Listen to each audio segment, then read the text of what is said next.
All right.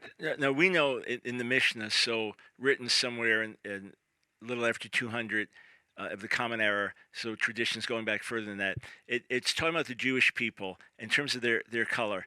How are we described? Right. So Rabbi Yehuda Nasi wrote the Mishnah. He was a direct descendant from the house of King David, and he was in charge of the passing on the law of the generation. Now, to have written down the oral law was forbidden for the Israelites. It was oral, meant to be taught father to son. He saw that we are already scattered around the whole world, and if we don't preserve this, we're going to lose it. So he chose to write it down, and it was called the Mishnah. In the Mishnah, he was speaking about the skin afflictions that happened to people in the times of the temple, and when he's speaking about the color of the skin, he references and says that children of Israel were not white and they were not black. They were boxwood. That's the word it was used. Perhaps like the color of the table we're sitting at.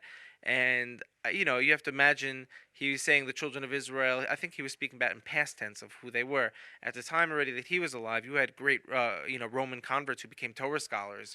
Rabbi Akiva's father was a convert. Rabbi Akiva was one of the greatest sages ever. You had Onkelos, you had Shemaiah and Avtalion. These were masters on the Torah chain who were converts from Rome